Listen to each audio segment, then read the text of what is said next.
Mesdames, Messieurs, bonjour et bienvenue sur CRTV News. Bienvenue sur cette édition spéciale que nous commande l'actualité sur votre chaîne d'information en continu de l'audiovisuel public, CRTV News. Eh bien, la triste nouvelle circule dans les médias et les réseaux depuis ce matin. On annonce la mort d'un Baoba, le sultan roi des Bamoun, Ibrahim Mbombo Njoya, qui se serait éteint cette nuit à Paris, à l'hôpital américain. Rappelez-vous, il avait été évacué le 15 septembre dernier pour suivre des soins spéciaux en France. Il était donc malade. La nouvelle n'est pas encore évidemment confirmée par le palais royal de Banjul, mais c'est toute la ville et tout le Cameroun qui portent déjà le deuil. CRTV News vous propose donc cette édition spéciale pour faire le point sur ce roi charismatique, roi du peuple Bamoun, qui s'en est retourné à 83 ans. Good afternoon, Francamuta Bobernard. Good afternoon, Evelyn Onaisomba. A historic day in the negative sense. Because obviously this is a huge loss, not only to Cameroon, but obviously to the people of Bamoun, to also, would say, tourists, cultural lovers, friends, well-wishers across the continent. Because we all know that the Bamoun dynasty goes far beyond our national borders. And it's a huge loss for all of these people who are directly or indirectly affected today by these tragic news. So we can confirm that the Sultan, king of the Bamoun people, is no more. We are obviously expecting an official statement from the palace. We will, in the course of this special edition, let you hear the first reactions from the West region. We have a team of reporters there. We will also talk to community leaders, palace dignitaries, witnesses, friends, historians. And obviously we have our own Charles Ebounet on set with us. Good day, Charles. Good afternoon, Evelyn. Good afternoon, Francamuta Bobernard. Charles Ebounet, nous serons avec vous au début de cette édition spéciale, mais le temps pour nous justement de nous rendre à Fumban pour prendre la température de cette ville, de cette communauté, pour prendre le pouls du palais du sultan roi des Bamoun ce matin. Nous avons nos reporters postés déjà là-bas sous la conduite du chef de station René Njoya Mot. Sylvestre Diak et Ngou Henry devraient pouvoir nous dire quelle est l'ambiance sur le terrain là-bas et comment est-ce que la nouvelle du retour, comme on dit, du roi Ibrahim Mbombo Njoya a été accueilli dans ce palais mythique qui est au-delà d'un creuset de la tradition du peuple Bamoun. Eh bien, c'est surtout également un lieu touristique, un lieu d'attraction qui a eu sa renommée à travers le monde. Et justement, Charles Ebounet, lorsqu'on parle de la disparition du sultan roi des Bamoun, ce n'est pas une nouvelle qui est accueillie seulement au Cameroun, parce que nous évoquons là une institution, certes traditionnelle, mais qui a une aura internationale. Tout à fait, comme vous le savez, l'Ongoun, qui est le festival culturel du peuple Bamoun, était déjà sous la considération de l'UNESCO comme patrimoine mondial culturel.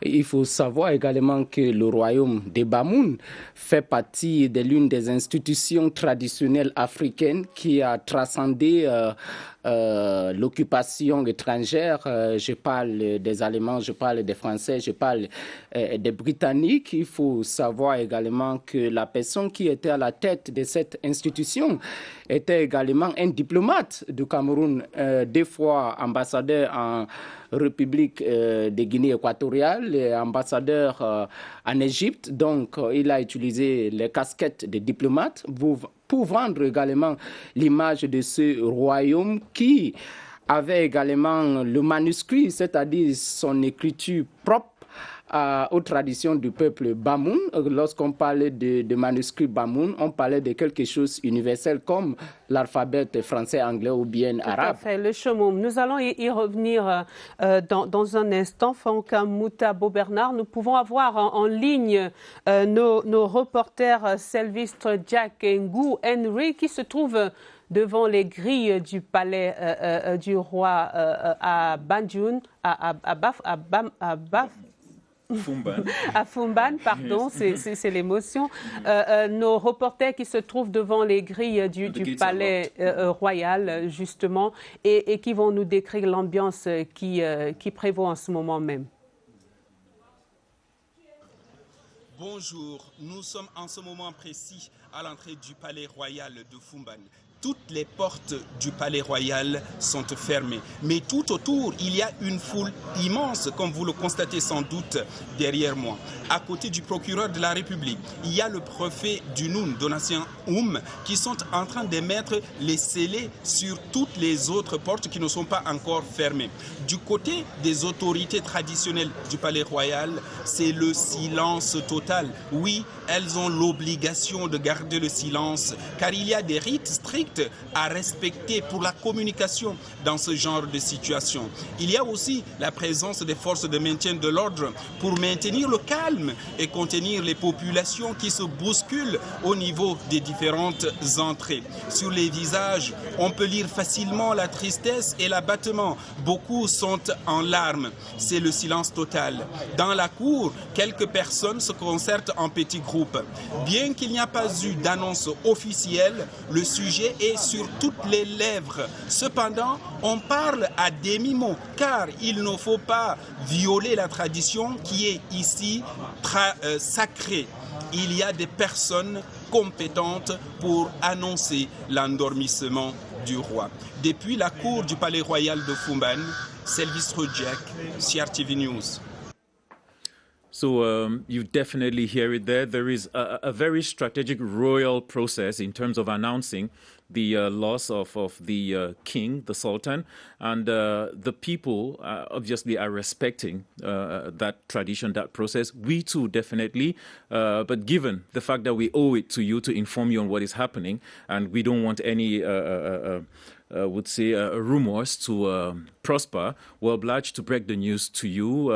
We can confirm and we hope that we will know more as time unfolds. Ngou Henry Tiesambe is in Fumban, and obviously when you are standing in front of the closed gates of the Sultanate, it's a clear message. Ngou Henry. Welcome to Fumban in the Noon Division. We are here at the Sultanate of Fumban, and behind me is the main entrance to the Sultanate. It has been closed since morning by the forces of law and order. The SDO for the Noon, Donatien Oum, accompanied by the State Council for Fumban, are here to seal the main structures here. It is worth noting that news of the disappearance of the Sultan of the Bamouns, Senator Ibrahim Bombonjoya, has been animating every discussion here. We have behind me the population of the Noon and the curious onlookers who are still to come to terms with the news and are here to see things for themselves. But no one is able to say a word here because there is a competent authority charged with announcing such an event here in Fumban. And that is the ambience that prevails in the entire Noon Division. CRTV News, Ngou Henry in Fumban. Voilà des nouvelles qui nous viennent de Fumban et nos reporters qui nous confirment l'ambiance lourde qui règne en ce moment au palais du roi à Fumban. Le roi Ibrahim Bombonjoya qui est né le 27 octobre 1937 à Fumban.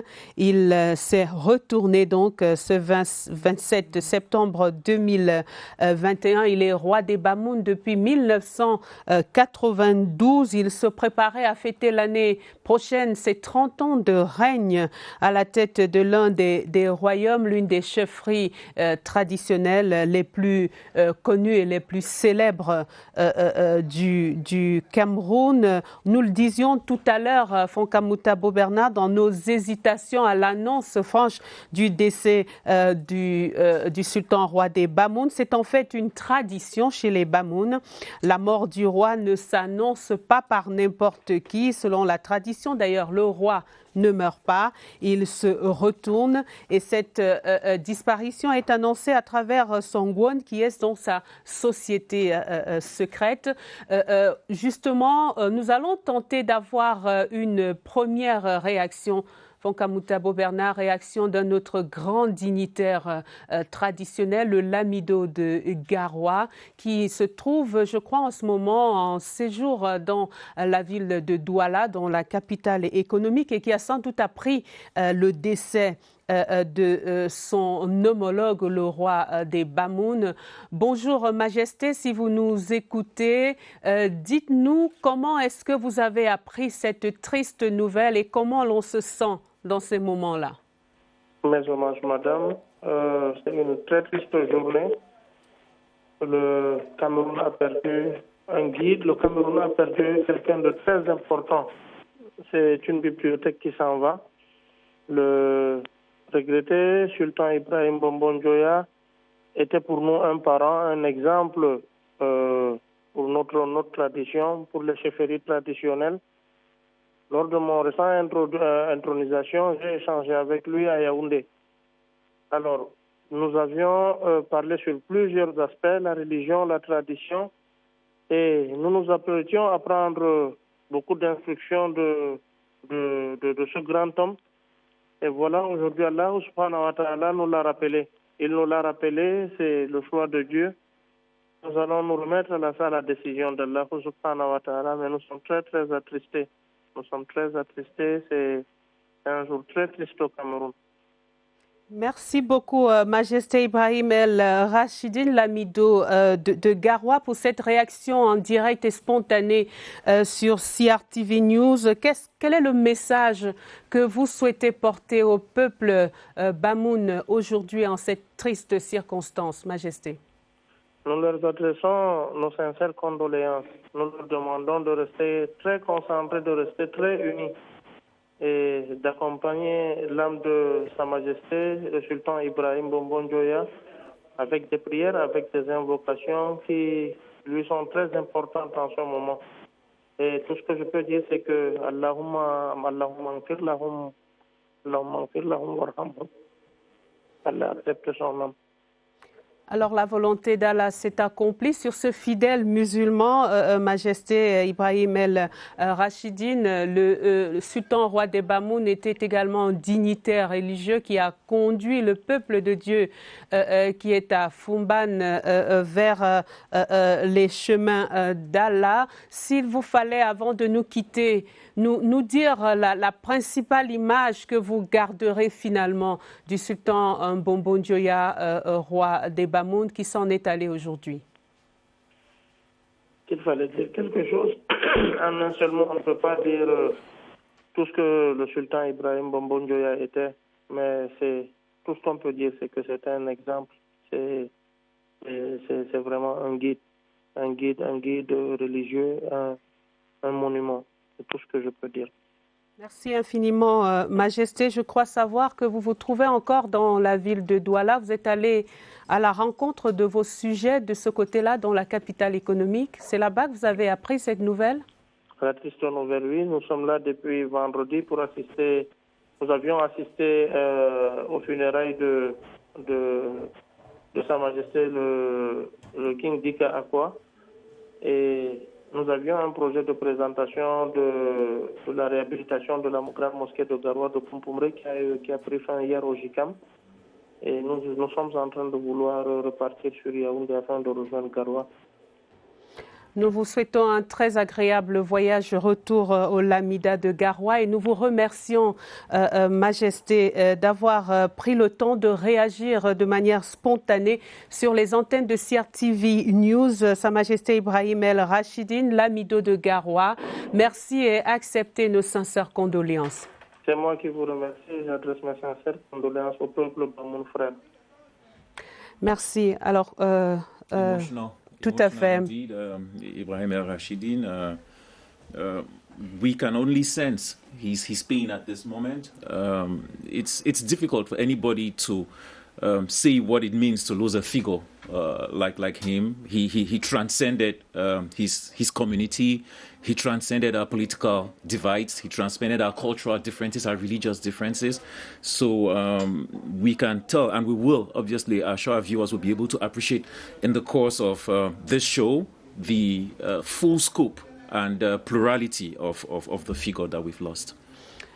Charles Ebouné, vous évoquiez déjà le grand commis de l'État, vous évoquiez le diplomate hors pair, mais on vient de le voir en écoutant il y a un instant le lamido de Garoua, que finalement le sultan Ibrahim Bonbon Dioya est un patrimoine national. C'est un patrimoine que nous venons de perdre. Tout à fait, parce que c'est quelqu'un qui a vécu les moments les plus importants de l'histoire moderne du Cameroun. Souvenez-vous qu'en 1958, il était chef du cabinet du haut-commissaire de la République française au Cameroun, le dernier avant l'indépendance. Souvenez-vous que jusqu'après l'indépendance, il est devenu vice-ministre. Il était chef de cabinet de plusieurs ministères, éducation, jeunesse, sport et information. Souvenez-vous qu'il est passé comme ambassadeur, comme je venais de dire. Souvenez-vous que lorsque le siège de l'Office de radiodiffusion nationale est inauguré par le président Paul Biya, il est le ministre de l'Information et de la Culture. Charles Ndongo, Eric Tchindje ne vont pas dire le contraire de ce que je suis en train de dire. Je me rappelle. Ils ont eu l'honneur à ce moment-là de recueillir ces impressions, effectivement. Tout à fait. Et étant les reporters le jour célèbre, souvenez-vous qu'il a vécu la réunification du Cameroun. Souvenez-vous qu'il a vécu le référendum de 1972 qui instaure l'État unitaire du Cameroun.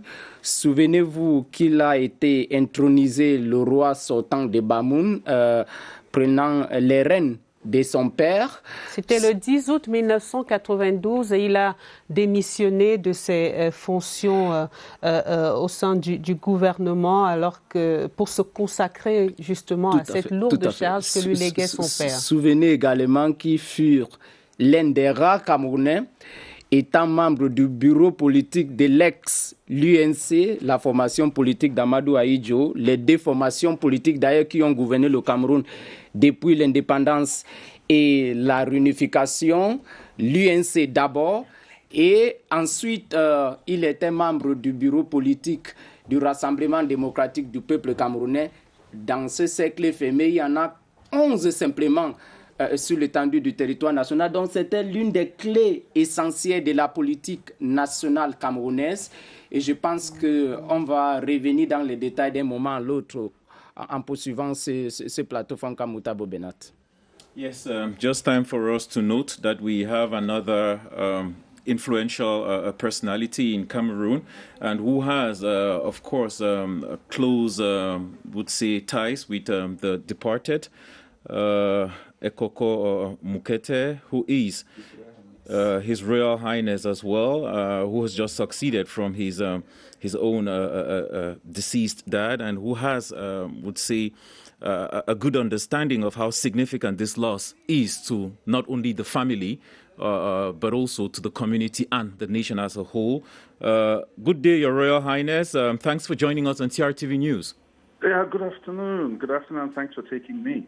Tough day indeed, I must say. How have you and probably those around you received these sad news? Oh, it's been a major shock. We are just in tatters here, and we weren't expecting this. Obviously, I wasn't actually personally aware of his situation, so the news came as a big shock, and I'm sure to many Cameroonians it's the same. Well, as the paramount ruler of the Bafo, I'm sure you definitely have interacted with the deceased not only as a government member, as a business man, but also as a traditional ruler. What memory do you keep of him in any of those aspects? a very bigger-than-life character. The Sultan was extremely present. As you know, he was very close to my father, Fon Mukete. And on the personal note, is someone who we all very much respected in terms of tradition and culture, and just his political presence and experience. He's for us traditional rulers, and for me personally, he's a kind of mentor. And to hear of his passing is almost like a passing of an era. And so we are really, we're very sad about this, and we just want to, we're there hand by hand together with the Bamum people to say we are mourning, the passing of a great man. Well, I am sure you know more than we do, obviously, the role his family, and not only his family, but the entire town of Fumban played in the reunification story. Proud of that contribution, aware of the significance of that contribution. Yes, I mean, of course, it played a key part in history. I mean, for the history for the Anglophones today, with all the insecurity going on and so on, and for the history of Cameroon also, Fumban means a lot to us, and it is where Cameroonians came together really as one for a new system looking forward, and for us it's of great significance, and we stand by the Bamum people.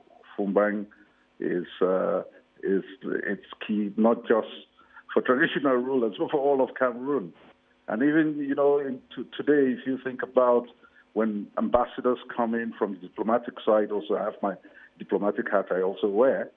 This is one destination that every ambassador goes to try to understand, the deep and rich culture of Cameroon in general.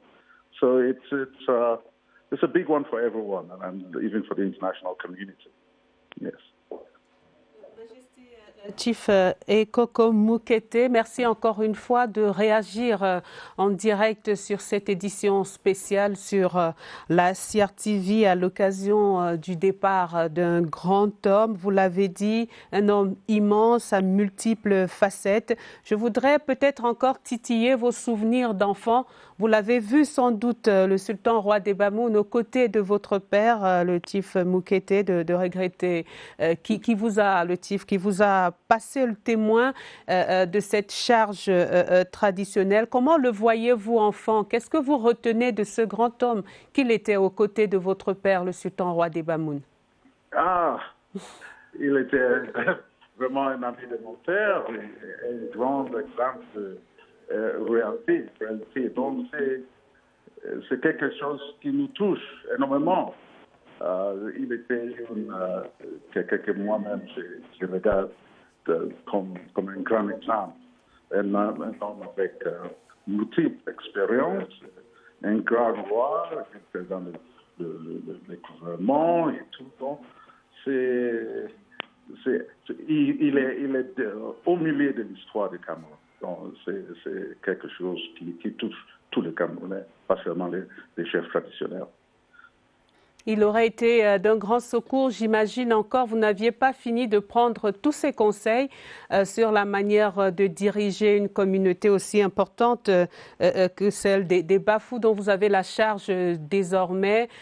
Vous aviez eu l'occasion quand même déjà de tirer quelques conseils, quelques guides de la manière dont vous, novice dans cette position de leader traditionnel, est-ce que vous avez appris de lui et qu'est-ce que vous avez appris? Je n'ai pas eu l'opportunité on a passé comme ça, mais je n'ai pas eu l'opportunité pour faire une tête-à-tête après que mon père est parti. Et aussi, quand il y avait mon inauguration, mon père est parti avant mon inauguration, mais il était prévu que lui, il vienne de Kumba et tout pour mon coronation, comme on dit.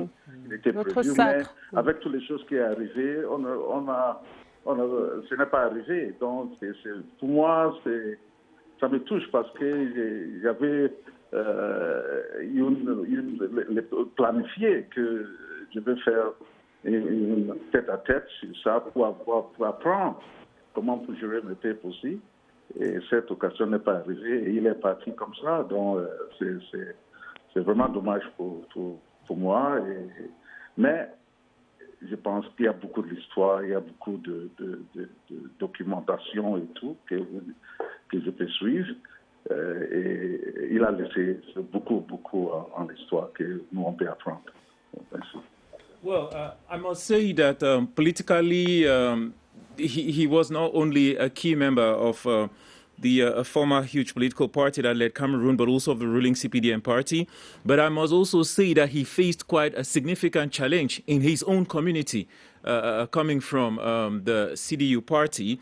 And how do you see him, leaving us? I worked a little bit in Fumban at the onset of the Anglophone crisis, and talking with him, I could tell that he was passionate about us finding middle ground. To modernize the Bamoun customs and traditions and bring them closer to the people to give it more of a human touch. That is why during arms events, which are proscribed in Islam, which is the religion of the Bamoun people, a majority of them, you could see him surrounded with the locals, giving water to them, giving them food, giving them biscuits to children.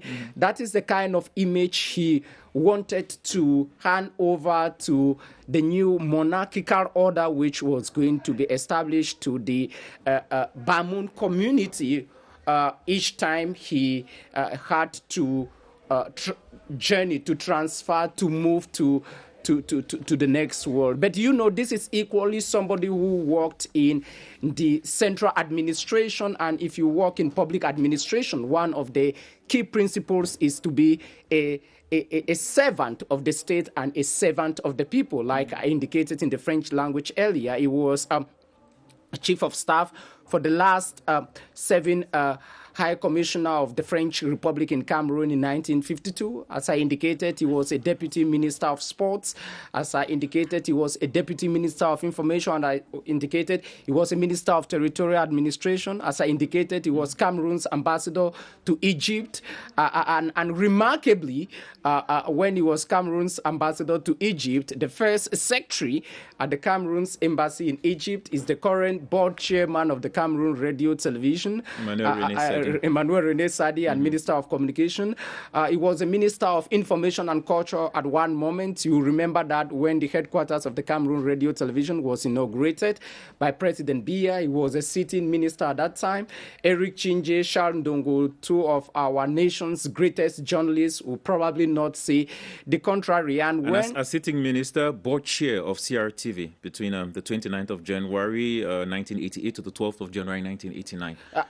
Absolutely. As you equally know, since 1992, he became the 19th monarch sultan of the Bamoun people. So if you look at him from that servitude point of view, you will understand the kind of character he was. And then let's take another aspect of him as a memoir, as a library of the major key events that modern history of Cameroon records.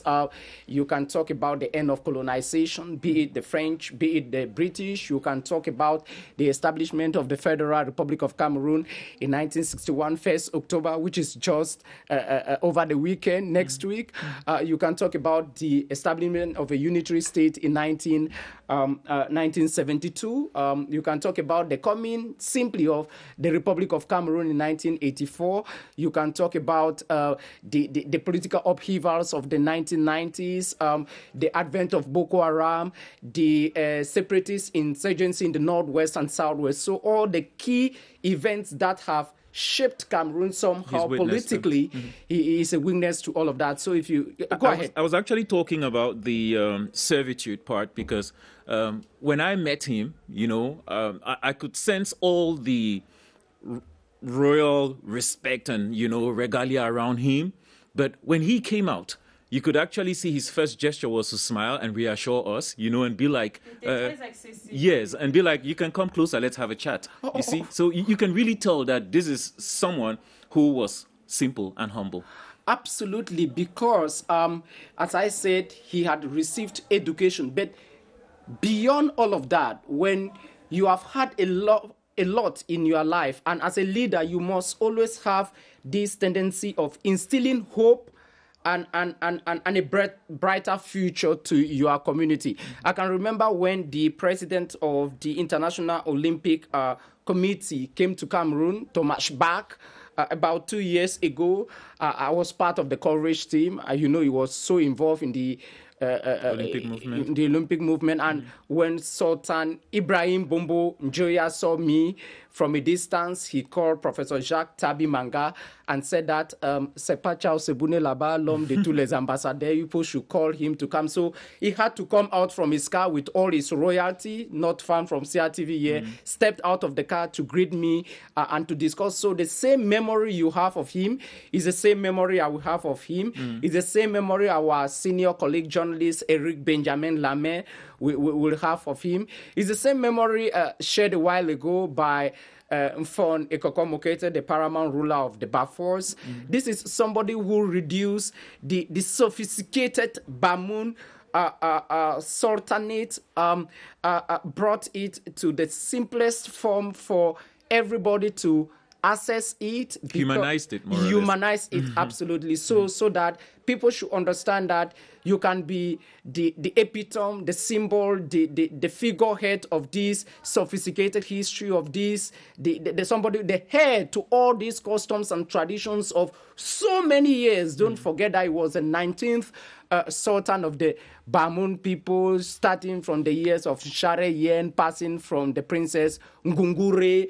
I'm not entering into the history of the Bamoun people. 1394, basically. Founded around 1394 by Share Yen, the Tikari prince from Rifon. Tikari, and you must remember that the Tikas cover at least 80% of the national territory. So, and it was part of the Tika group. You can extend it to the south of the northwest region of the Cameroon. So this is the kind of picture we are talking about. And politically, I remember him of the famous expression, especially during the upheavals which came after the 2018 presidential elections, which was highly disputed. And Sultan Ibrahim Bombo Njoya, as the boss of the ruling party in the West, in one of the meetings, said that in politics, Fonka, 1 + 1 is not automatically 2. It can be 10. In politics, white can be red. In politics, blue can be dark. In politics, heaven can be hell. And vice versa. So it was a complex, sophisticated, but easygoing character that the entire nation is mourning today, and somebody who did everything to sell the culture of the Bamoun people. And I just want to use this opportunity to say our sincere condolences to the interim president of the Cameroon Football Federation, and equally the coach, if I'm not wrong, of the volleyball Lionesses, if my statistics are correct. Qui a ramené le troisième sacre des Lions du volleyball de Kigali, et qui va malheureusement passer de la célébration de sa victoire avec les Lions à ce recueillement. Parlant de recueillement, justement, depuis l'annonce de la disparition du 19e roi de la dynastie Bamoun, le sultan roi Mbombo Njoya, qui nous a quittés ce matin, cette nuit, à l'âge de 83 ans. Je vous propose d'écouter une réaction recueillie par notre reporter Diamila Kadzalat, réaction d'Aziz Mbou, qui est connu comme journaliste. C'est l'un des plus primitifs de Cameroun Tribune, le quotidien national bilingue, mais également fils de Fumban, et qui réagit ici à la disparition de son roi, à la disparition de son chef spirituel traditionnel et religieux. Nous écoutons cette réaction d'Aziz Mbou. Du sultan roi de Bamoun est un événement au sens profond et large du terme. d'abord sa stature d'homme, toute la charge qu'il avait au plan traditionnel, au plan politique, au plan religieux et même en tant que père de famille. C'est une disparition, j'allais dire spectaculaire, mais à tout le moins très profonde et particulièrement triste. Nous l'avons appris.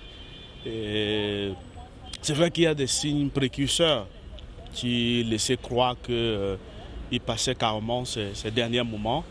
Il y a un mois jour pour jour, c'était le 27 août 2021, il y a un mois jour pour jour, nous avions, lui et moi, notre dernier entretien, probablement et il disait des choses, il disait des choses qui étaient carrément liées à ces derniers jours, mais dans un blague, dans un humour qui ne pouvait pas laisser croire que c'était vrai ce qu'il disait. Donc, c'est une disparition particulièrement triste et douloureuse au regard de tout ce qu'il avait comme chantier, comme entreprise, comme initiative et de toute la place qu'il occupait, de tout le rôle qu'il jouait, que ce soit au sein de la communauté Bamoun en tant que sultan roi des Bamoun, que dans le paysage national voire international. Donc, c'est un personnage multidimensionnel que nous perdons et le choc, il est immense.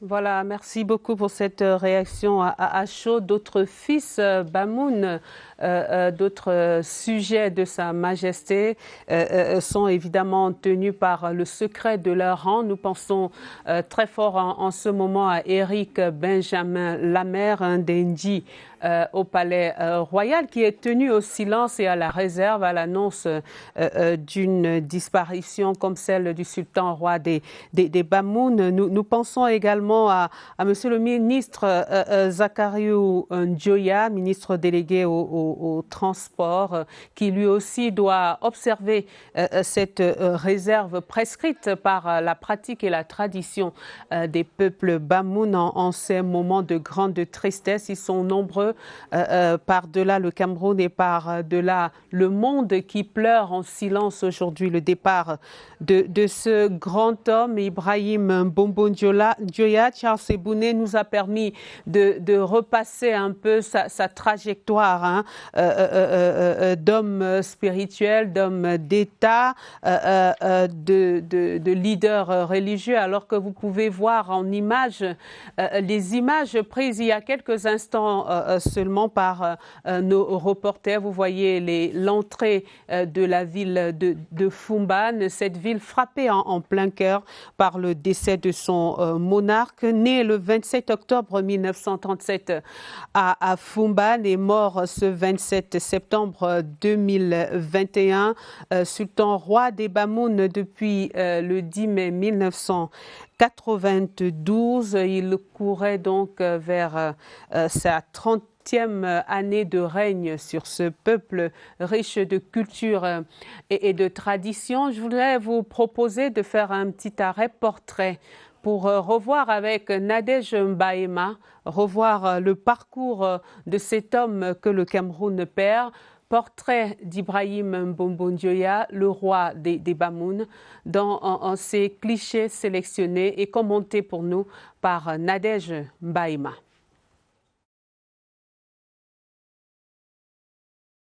19e roi des Bamoun, Ibrahim Mbombo Njoya est né le 27 octobre 1937 à Foumban. Il est depuis 1992 le sultan, fils de Seydou Njimoulou Njoya, célèbre roi des Bamoun, l'une des plus anciennes dynasties d'Afrique. En dehors d'être une figure emblématique de l'histoire contemporaine du Cameroun, le sultan Njoya est aussi une tête bien pleine. Au terme d'études primaires à Foumban, sa ville natale, il ira poursuivre ses études secondaires en métropole française, puis reviendra les parachever au lycée général Leclerc de Yaoundé. Après son baccalauréat, il poursuivra ses études supérieures au Sénégal à l'Institut d'études administratives africain de Dakar. Il y obtiendra un diplôme de 2e degré. Celui qui était déjà prédestiné à présider à la tête du grand peuple Bamoun va commencer par servir son pays avec dévouement. En 1958, Mbombo Njoya officie en qualité d'attaché au cabinet du haut-commissaire de la République française au Cameroun. Ce jusqu'à l'indépendance du pays,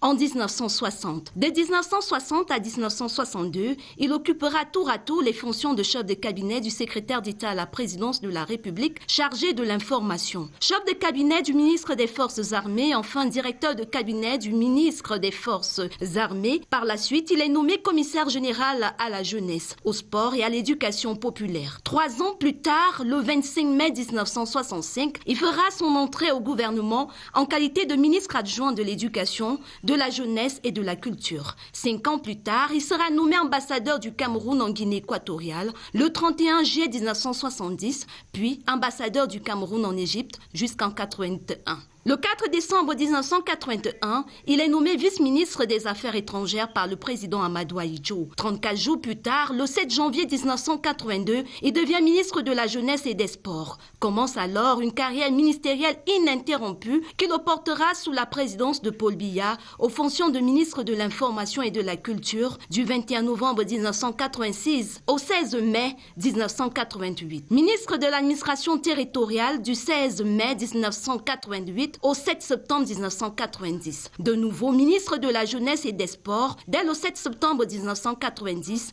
et enfin ministre délégué à la présidence chargé des relations avec les assemblées à partir du 9 avril 1992. Par ailleurs, il a également été PCA de la CRTV du 29 janvier 1988 au 12 janvier 1989. Le 10 août 1992, il est intronisé sultan roi des Bamoun. Conscient de la lourdeur de la tâche qui l'attend, il démissionne du gouvernement pour se consacrer à ses nouvelles fonctions traditionnelles. Le roi des Bamoun a également eu une belle carrière politique. Membre du comité central et du bureau politique de l'UNC depuis mai 1984, il devient également membre du comité central du bureau politique du RDPC. Il est par ailleurs chef de la délégation du comité central du RDPC pour la région de l'Ouest. En 2013, il siège au Sénat camerounais.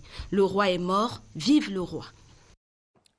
Vive le roi Ibrahim Bombo Njoya qui est retourné au sien ce fatidique jour du 27 septembre 2021. On le savait malade, évacué depuis le 15 septembre dernier en France pour suivre des soins à la suite de son état de santé inquiétant. Eh bien, le roi nous a quittés aujourd'hui et c'est tout le peuple camerounais, c'est toute l'Afrique, c'est tout le monde traditionnel, on a pu l'entendre. C'est aussi la classe politique et la famille politique d'Ibrahim Bombo Njoya qui le pleure en ce moment même, alors que nous continuons à recevoir des réactions. Fonkamutabo Bernard, Charles Ebouné, on nous signale au bout du fil, Monsieur Moussa Njoya, bonjour et merci de nous retrouver en direct sur CRTV News. Bonjour madame. Alors vous êtes présenté comme l'un des grands connaisseurs du royaume, en tout cas de la tradition Bamoun aujourd'hui. Avant de rentrer tout à fait là-dedans et en vous présentant nos sincères condoléances, comment vivez-vous cette nouvelle depuis que vous l'avez apprise? Bon, vous pouvez imaginer que c'est une nouvelle catastrophique pour toute la communauté, pour moi particulièrement, parce que, comme vous l'avez dit tantôt, j'avais eu ces derniers temps-ci la chance de faire un livre entretien avec le sultan dans lequel il retraçait sa vie.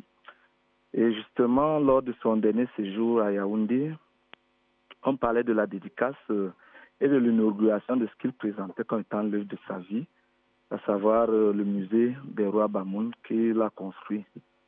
Et donc, il voulait faire l'inauguration l'année dernière, mais le contexte, malheureusement, de Covid n'avait pas permis que nous procédions à cette inauguration. Mais il disait que coûte que va, il fallait qu'il le fasse cette année-ci, parce que l'année prochaine devait marquer les 30 ans de son règne. Et il me disait justement que mon fils, il faudrait qu'on y aille vite parce qu'on ne sait jamais. Et il faudrait qu'on en finisse une fois pour toutes. On avait trop reporté cette affaire-là.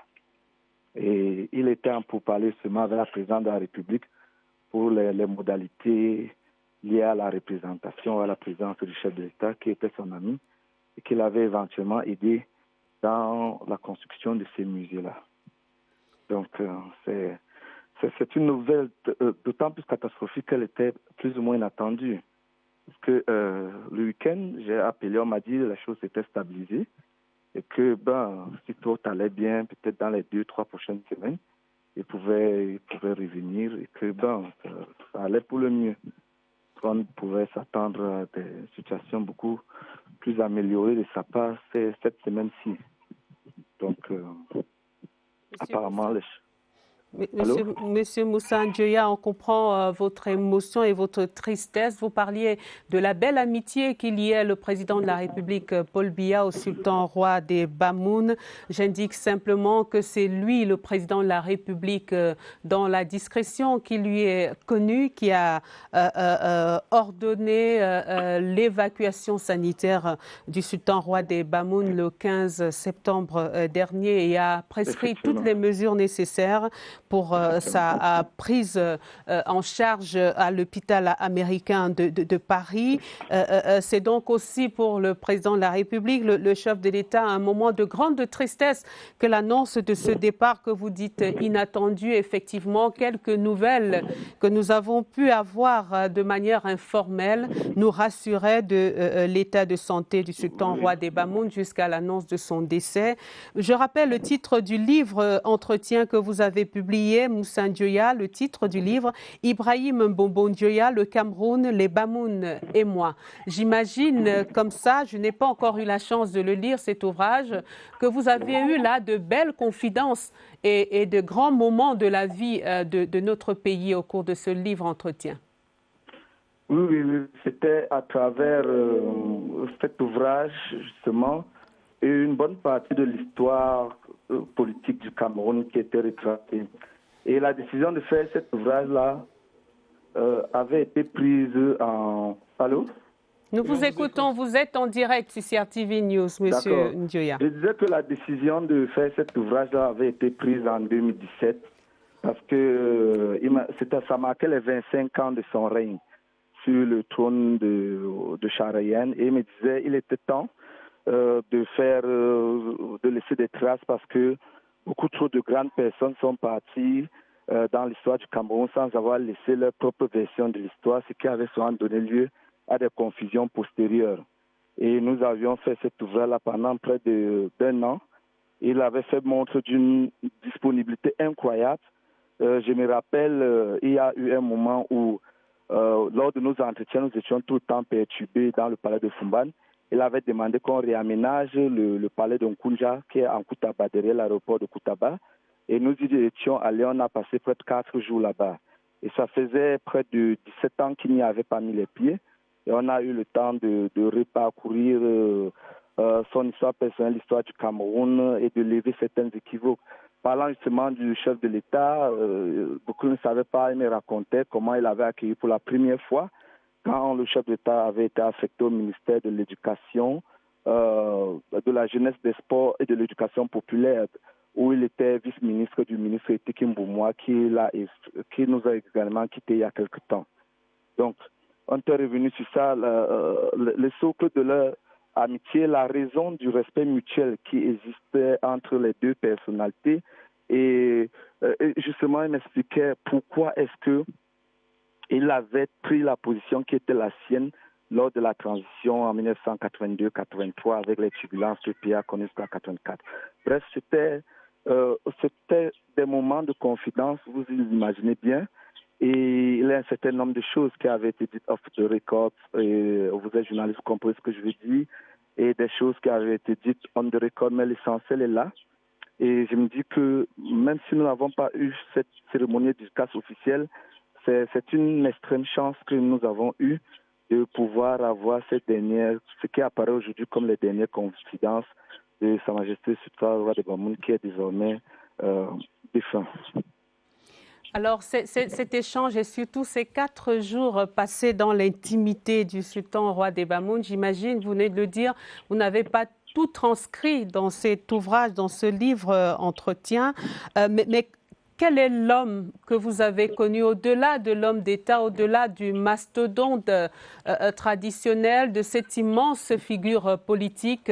Quel est le Mbombo Njoya avec qui vous avez interagi dans l'intimité de cette résidence secondaire pendant 4 jours?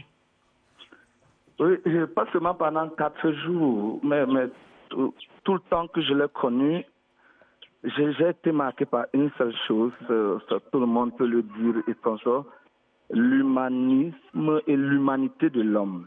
C'est-à-dire, au-delà du sultan qu'on connaissait, le grand commis de l'État, avec toute son autorité, toute sa personnalité, c'était quelqu'un d'humain, peut-être à mon humble avis, quelqu'un de très humain, avec tout ce qu'il a vécu dans sa vie comme turbulence, comme moment d'ingratitude de la part des humains, comme des moments qu'on peut qualifier simplement de moments assez tragiques dans sa vie personnelle que dans la vie du Cameroun. Il était resté très humain, il ne connaissait pas la rancune et il a dit plusieurs fois, et c'est marqué même dans l'ouvrage, que la plus grande chance que le Seigneur lui a accordée, c'est la patience. Parce que s'il n'aurait pas été patient, il est sûr qu'il aurait commis beaucoup d'erreurs dans sa vie. Parce qu'il a eu à vivre des moments assez difficiles pour quelqu'un comme lui et il a dû garder le silence. C'était quelqu'un dans l'intimité qui, vous imaginez bien l'homme de pouvoir, j'ai pu réaliser auprès de lui ce que veut dire la solitude du pouvoir, avec les jeux de puissance et d'intérêt qui peuvent exister autour d'un homme de cet acabit. Et la chance était d'autant plus grande pour moi que je suis politologue, de comprendre quelle peut être la tragédie que peuvent vivre des grandes personnalités à un certain niveau de responsabilité et qui sont toujours obligés de vivre en silence, sinon de se confier très peu, parce que parfois on ne sait même plus à qui se confier, etc. C'était assez difficile, mais malgré tout ça, il était resté très humain. Il s'employait au quotidien à protéger les siens en disant, il faudrait quand même que tant que je suis là, que je prémunisse les miens d'un certain nombre de travers et que si le Bamoun arrivait enfin à me comprendre, à comprendre ce que j'ai toujours voulu de bien pour eux, je serais l'homme le plus heureux. Mais il était totalement tolérant. Vous connaissez le contexte politique qui a toujours prévalu chez nous. Je vous dis, il faut dire certaines choses. Lorsqu'il y a eu les incidents avec l'incendie de la porte d'entrée de Foumban, avec tout ce qu'il y a eu comme couac, moi personnellement, je l'ai appelé, je lui ai dit franchement, là on a atteint le seuil de l'intolérable. Il m'a dit, mon fils était toujours dit que si vous n'êtes pas patient, vous allez détruire tout ce qu'on nous a laissé. Et moi, ton père, je te dis, il faut te calmer, il faut être patient. Je suis sûr, quand tu regardes ces images, tu écoutes tout ce qui est dit, tu es foncièrement mal, mais il faut te calmer. Il ne faut pas te dire que non, on a fait ceci à mon père, on a fait, je dois me lever, me mettre en colère. Je vous demande de vous calmer et seul Dieu tranchera d'entre nous. Parce que, comme lui-même le disait, il y a des moments où l'histoire réveille même les morts pour les juger. Very happy to have a frontline witness like you to the Sultan's legacy. You made a good point at the start that most of our personalities generally go without saying their own part of the story.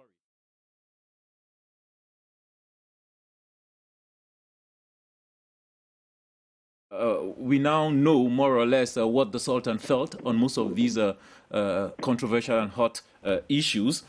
Yes. What for you is his legacy? What do you think he should be remembered for? But what he should be remembered from the Sultan is the culture of democracy, the culture of patience, the culture of humanism. Because in the globalization world we are living in now, you know that to be a humanist today is seen like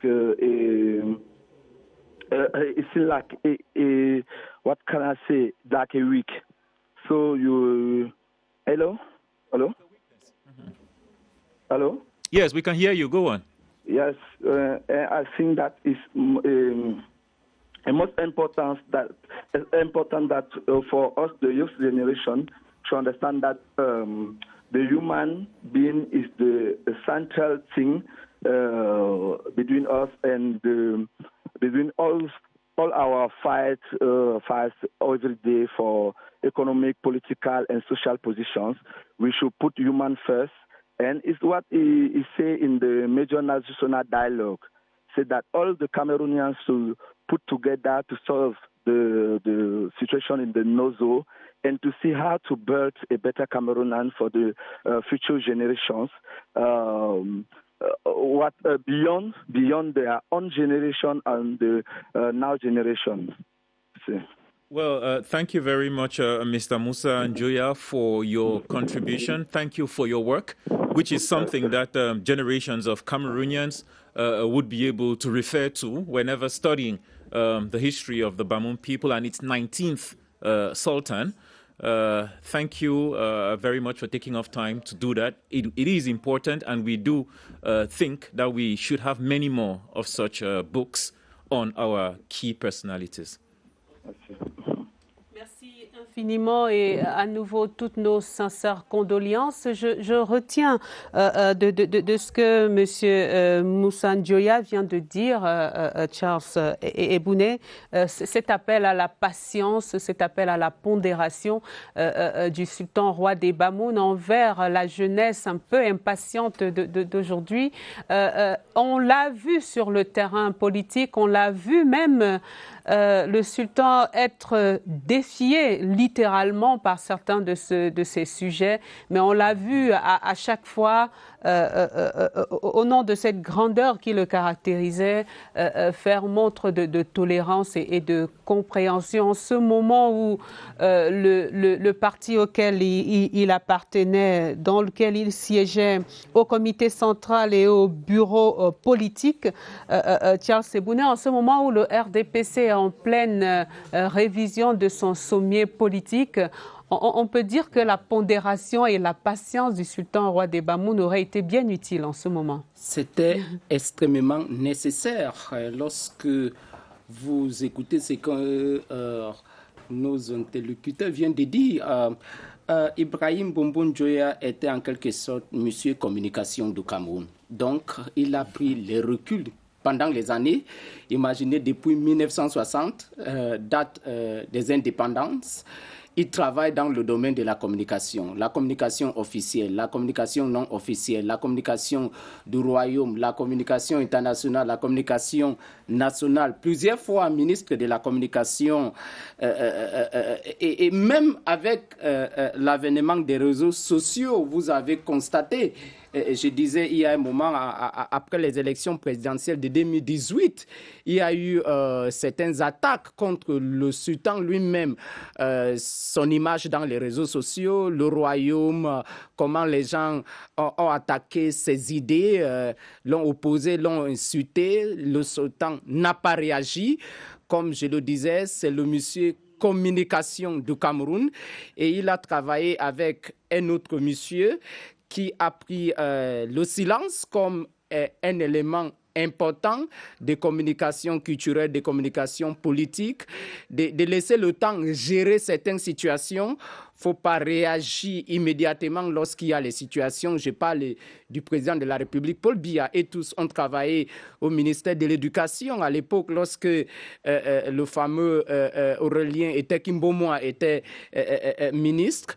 Donc, vous constatez pourquoi le sultan Ibrahim Bombon Njoya était un homme de réserve, parce qu'il fallait savoir qu'avant de réagir sur certaines questions, il faut bien avoir toutes les informations complètes. D'ailleurs, c'est pour cette raison que lorsque la bataille politique dans le Noun s'opposait avec le retour du multipartisme au Cameroun, je rappelle à nos téléspectateurs que lorsque les lois sur la démocratisation du Cameroun sont adoptées, c'est un parlement à 100% député du Rassemblement démocratique du peuple camerounais. Et lorsque les portes sont ouvertes avec l'entrée en scène de son propre frère,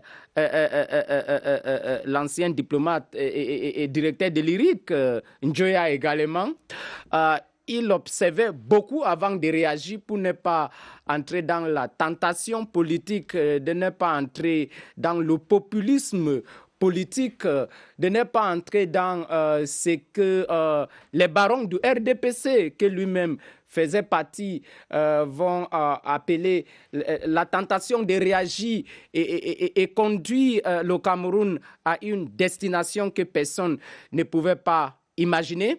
And that is why even when the major national dialogue was held, knowing the importance of Fumban and the palace he was heading as a sultan during the reunification process, he had time to talk to Anglophone, Francophones, those in the government, those out of the government, to separatists. I should equally record that Princess Rabiatu Njoya, the sister, died earlier this year. She was a hostess during that historic event. So Sultan Ibrahim Mbombo Njoya had this physique of a vivre ensemble character who could tell Francophones and Anglophones that, look, I am still the person who has the original documents of what transpired in Fumban in 1961.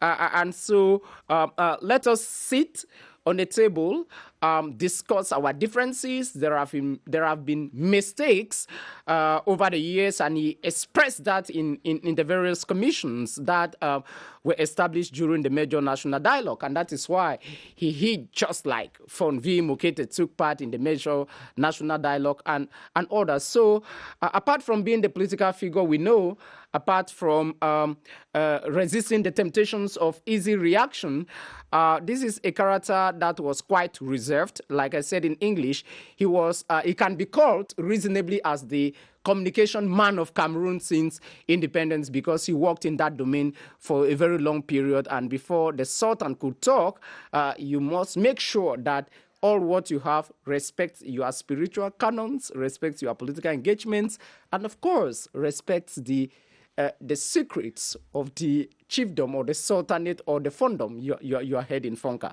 To use an Obama-like qualifier, the Sultan was cool. Absolutely. He was cool. He was cool because... he was not hot-headed. He was cool. He was a cool man. By the way, when you talk to all those who walked around President Biya or President Amadou Ahidjo, the inner circle, be it either the Central or the Politburo of the CNU or the Politburo of the CPDM, or those who have served the president, both presidents at the very closest level, one major character you deduce from all of them is the use of silence and a reserved format of life to solve problems. Talk to Philemon Yang, he will tell you the same thing.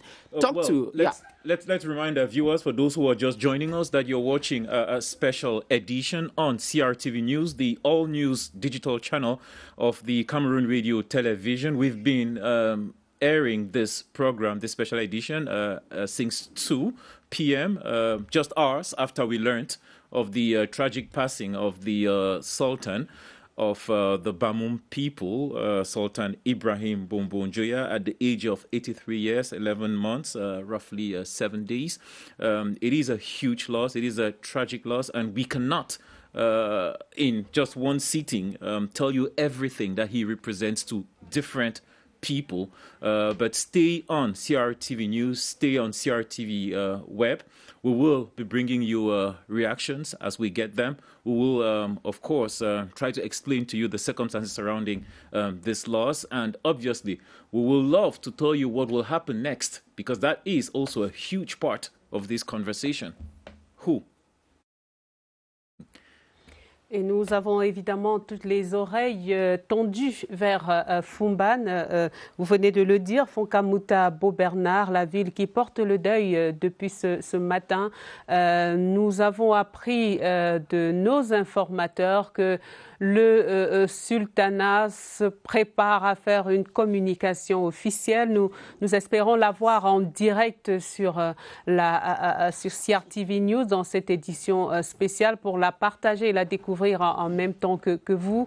Mais je vous propose de retourner à Fumban, justement, dans la cour du palais pour écouter à nouveau la première réaction captée par notre reporter Selvis Trediak de CRTV Ouest à Bamenda.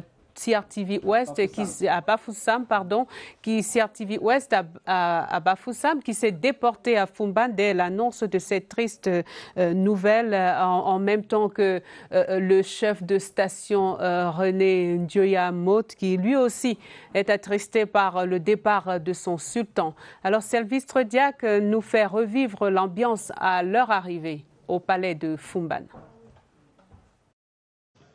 Bonjour, nous sommes en ce moment précis à l'entrée du palais royal de Foumban.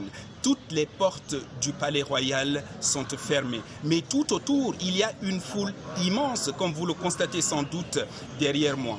À côté du procureur de la République, il y a le préfet du Noun, Donatien Oum, qui sont en train de mettre les scellés sur toutes les autres portes qui ne sont pas encore fermées.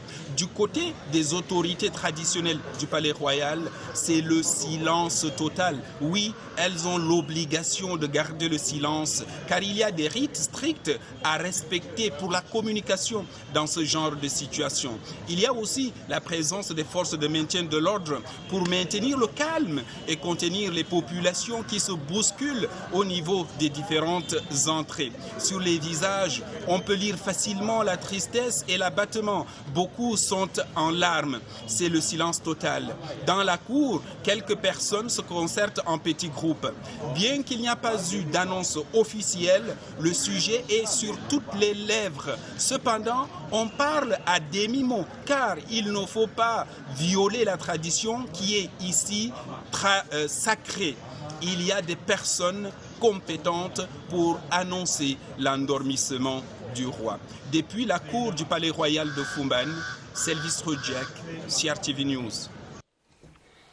Vous l'avez dit, Sylvestre Diack, les bouches autorisées, les bouches compétentes du royaume pour annoncer le décès du sultan sont attendues. On attend de les entendre depuis l'annonce du décès du sultan roi des Bamoun à l'âge de 83 ans. Ibrahim Bombon Ndjoya, décédé à l'hôpital américain de Paris aux premières heures de ce 27 septembre 2021. L'homme pluridimensionnel, l'homme immense, ce monument que le Cameroun perd, que le peuple Bamoun perd, que la notabilité traditionnelle pleure, que le microcosme politique camerounais pleure, que le Parlement camerounais pleure également. Cet homme aussi que le monde de la culture pleure parce qu'il s'en va en laissant entre autres héritages ce qu'il considère, Charles Ebouné, comme l'une de ses plus grandes œuvres, ce bel édifice, je ne sais pas comment l'appeler, ce musée qu'il a construit au sein du royaume Bamoun et qui retrace l'histoire de ce peuple millénaire, de son histoire, de sa tradition, de son héritage immense. Tout à fait. Dans ce domaine, on le voit comme un visionnaire, un gardien du temple des traditions qu'il a hérité. Je suis très fier qu'aujourd'hui, c'est également la journée mondiale du tourisme pour évoquer cette question.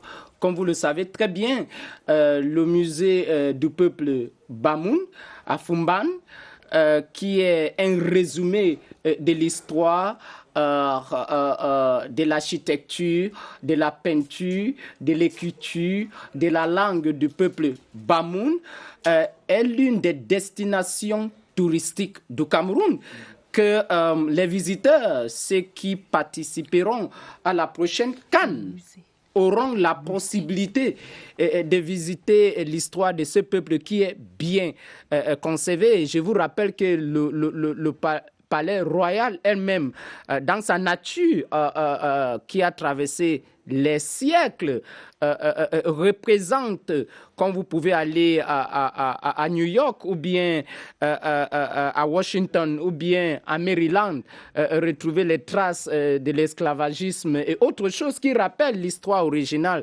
des peuples dans le monde. Donc, le roi Ibrahim Mbombo Ndjoya, pendant Venait Vanderen n'a pas failli à protéger la culture du peuple Bamoun. Lorsque l'écriture Bamoun a débuté, le Shumon a commencé, il y avait 510 caractères. On a traversé environ 83 avec 10 signes. Vous constatez que c'est un héritage que le nouveau ou bien le futur roi va également essayer de conserver selon les traditions et les coutumes Bamoun qui seront respectées lorsque la procédure de succession sera établie. Mais Evelyne, permettez-moi de revenir sur deux images politiques essentielles qui sont en quelque sorte culturelles. Également, vous vous souvenez l'époque belle de l'équipe nationale du Cameroun lorsque les Lions indomptables du Cameroun se qualifient pour la première fois à des quarts de finale de la Coupe du Monde en 1990. Si mes souvenirs sont C'était en Italie. En Italie, le ministre des Sports, à l'époque, c'était Ibrahim Mbombo-Njoya, avec lui, à côté de ce moment historique, le président de la République, avec un certain Tato qui est mort, le capitaine Stéphane, avec un certain Abbé Roger Mila. Donc, c'est les gens qu'il faut peut-être comprendre, à poser les questions, comment se comportait Ibrahim Mbombo-Njoya. Mais on a évoqué également autres sujets politiques. Mais arrêtons au Sénat camerounais pour évoquer qu'il était également membre de la haute chambre. Depuis 2013. Depuis 2013, la première mandature des sénateurs camerounais.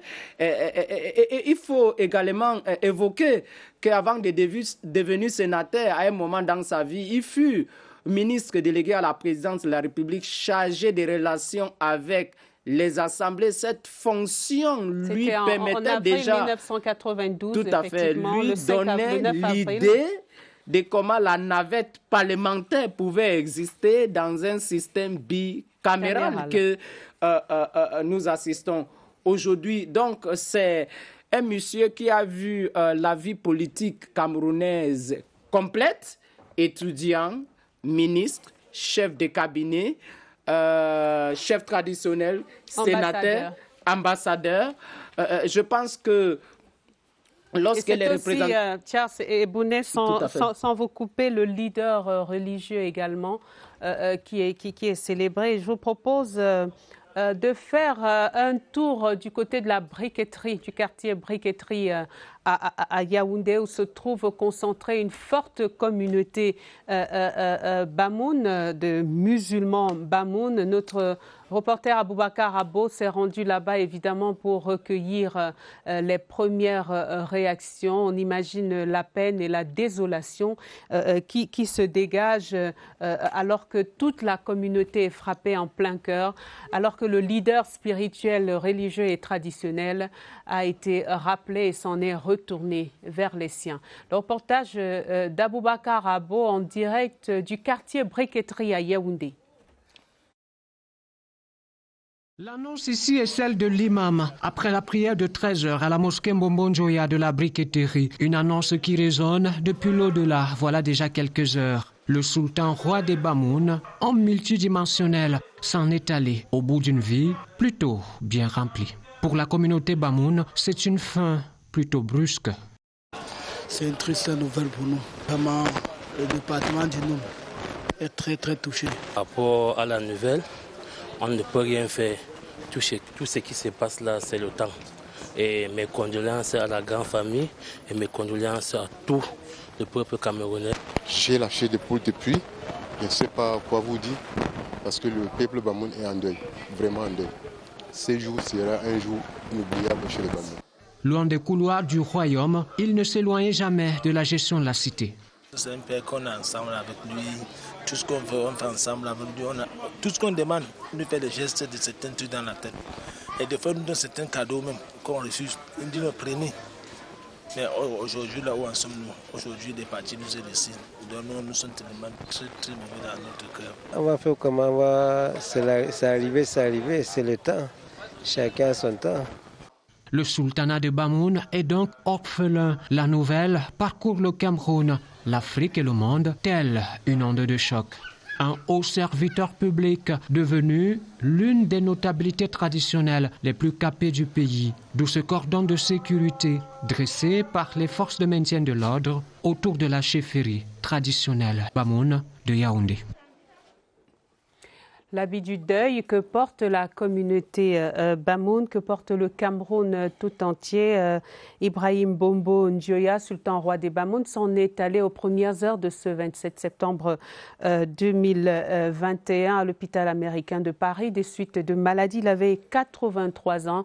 Il conduisait le peuple Bamoun depuis presque 30 ans. Nous évoquions la figure de l'homme multidimensionnel, le chef traditionnel et religieux. Est-ce qu'on peut le voir on a pu le voir dans ce reportage d'Aboubacar Abo, mais également l'homme politique, l'homme d'État qui a servi à plusieurs charges, dont à celle de ministre des Sports. Charles Ebouné, ce n'était pas en 1990.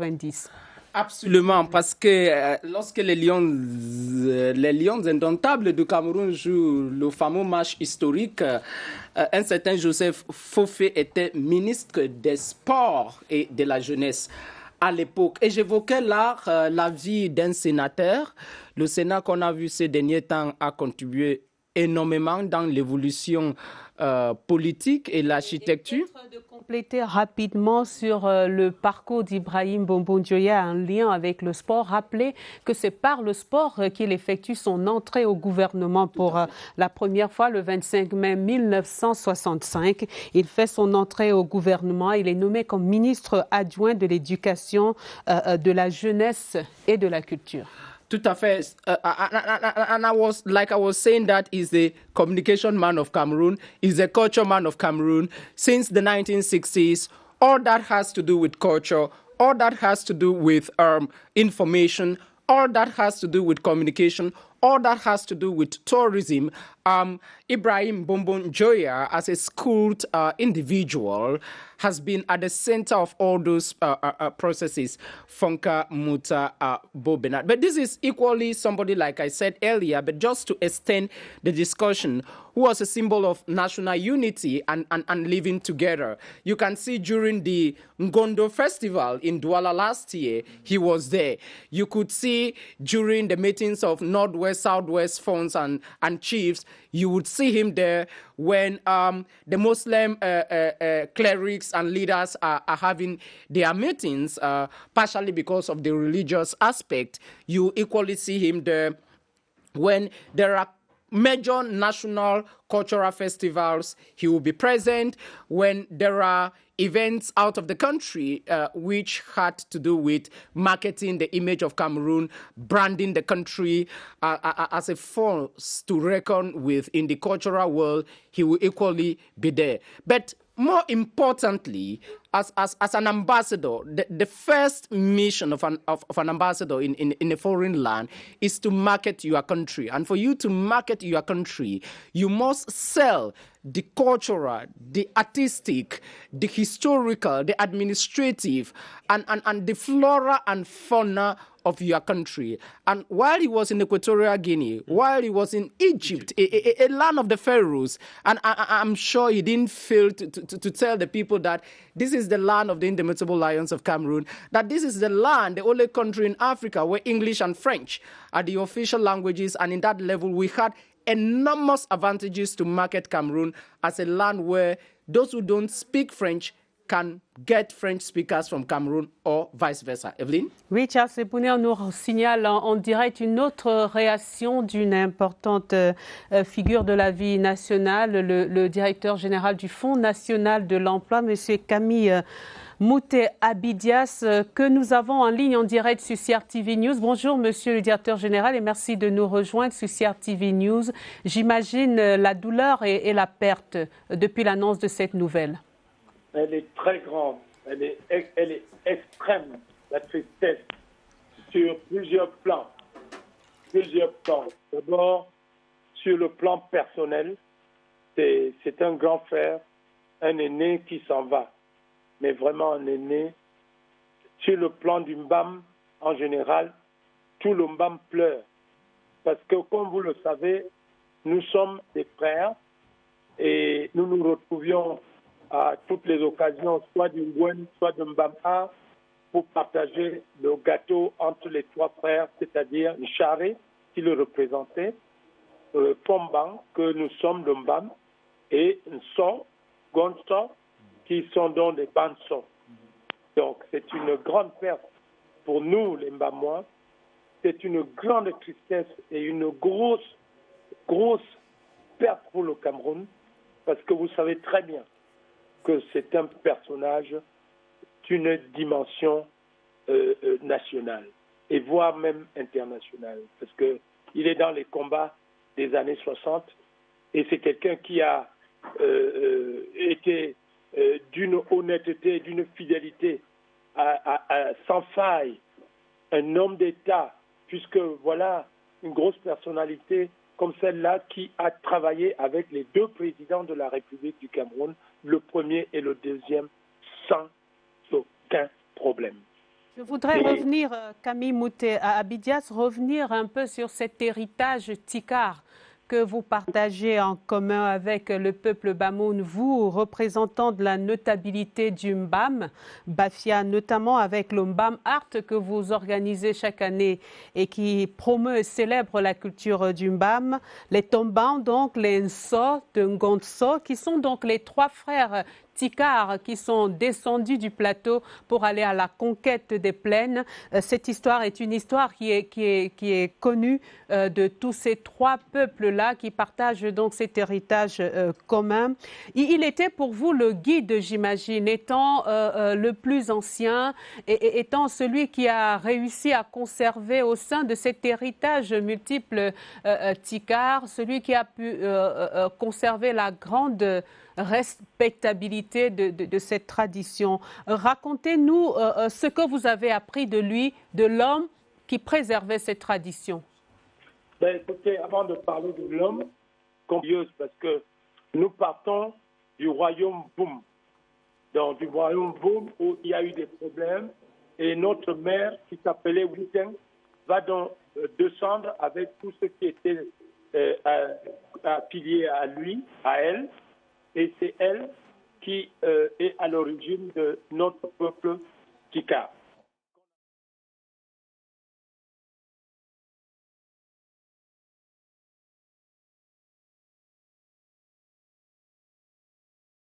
De plaine, on va avoir les Tinki qui vont être appelés pour aider les Toumou pour la guerre avec les musulmans. Et ils vont aider les Toumou à gagner cette guerre et ils vont s'installer là-bas. C'est de là, donc, dans le royaume Bantim actuel, le lieu qu'on appelle Bantim, que la passation des pouvoirs se passe mal et nous partons, les princes partent. Donc, il n'y avait pas que Nson, Nchare, Pomban, Npa, il y avait aussi Panga, il y avait Ngita, un frère de Nchare, et il y avait Palom, ainsi de suite. Donc, il y avait Basson également. Donc, les autres vont rester tout le long et lui va se retrouver avec Basson à la grotte que nous appelons chez les Bafia Gontouben et que les Bassa appellent Gontlitouba. Voilà. Donc, il n'y a pas que nous trois, mais on avait commencé à trois pour que nous puissions appeler les autres frères qui nous rejoignent. Mais c'était en fait toute cette famille qui se retrouvait lors de ces rencontres dont je parlais.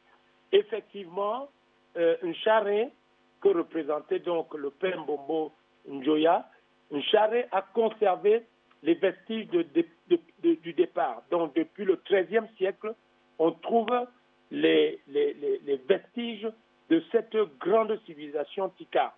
Puisque, en fait, Mbombo, le père Mbombo que vous voyez, n'est pas Bemoum. Quand ils arrivent à conquérir les Bemoum. Et quand ils ont conquis les Bemoum, ils se sont donc installés et ils ont épousé les filles Bemoum. Ils ont appris la langue Bemoum. Ils ont laissé la langue Toumou ils se sont intégrés et c'est comme ça qu'ils ont rendu très très fort la chefferie Bamoun. Donc les Bemoun, c'est eux qu'on appelle les Bamoun. Donc la famille régnante que vous voyez, c'est comme je vous le dis, les Tikar. Donc vous retrouvez dans le musée toutes ces vestiges depuis le XIIIe siècle et toute cette histoire des rois qui se sont succédés à la tête de ce grand royaume, parce qu'il faut le dire, de nous tous, c'est lui, effectivement, qui a les plus grands symboles et qui est le sens, qui donne un sens très élevé à cette grande culture Tika. On trouve aussi des vestiges au niveau de Bankim sur la généalogie et autres, mais c'est vraiment le père Mbombo-Njoya. Et là, il est allé très loin parce qu'il a construit un des plus grands musées traditionnels que nous ayons actuellement au Cameroun. C'est dommage que ce musée ne soit pas encore ouvert officiellement au public, mais il faut vous dire que c'est un monsieur immense. Il a fait des choses extraordinaires et je suis sûr qu'un grand hommage lui sera rendu par le peuple, tout le peuple, non seulement nous, les Tika, nous serons là, mais tout le peuple camerounais en général. Mr. Mute Abidias, thanks a lot for your journey down culture and history. Permit us stick to that point because that is, to me, more or less the heart of who we are as a people. The Mbam are brothers with the people of Bamum. The Nso are also brothers. I can remember Christian Cardinal Tumi explaining to me how the Nso have to, at every time there's an enthronement in Fumban, participate in the whole enthronement process. And when you speak, I clearly see why today, because they are all connected. They are all from the same ancestry. Yes, tout à fait. Hein. C'est les mêmes frères. Donc, quand on a traversé le fleuve Magba, notre mère, qui était partie avec nous, a traversé avec un charret et elle a laissé les autres enfants de l'autre côté. Et c'est comme ça qu'un son, en fait, c'est un gonson dans les écrits et les traditions. Gonson était une femme. Hein. C'est-à-dire que ce que nous savons, c'est une femme. Donc, elle va remonter le fleuve et puis nous, on va descendre et elle va s'installer là où vous voyez les Bansons aujourd'hui. Et ce qui est très intéressant dans cette histoire, c'est que nous sommes connectés, cette famille Tikar se retrouve, même non seulement lors des grandes fêtes comme le festival Mbamar, Ngwen ou le festival de Banson, mais nous nous retrouvons dans des réunions, je crois, trimestrielles ou semestrielles, où tous ces peuples-là se retrouvent chez l'un des frères pour parler de leurs problèmes. Et il y a des moments où notre ancêtre, le roi de Mvoum, parce que c'est de là que nous sommes partis. Et ce royaume est d'ailleurs jusqu'à présent un royaume autonome. Hein. C'est un royaume autonome. Il ne dépend pas du Lamido de Bagno.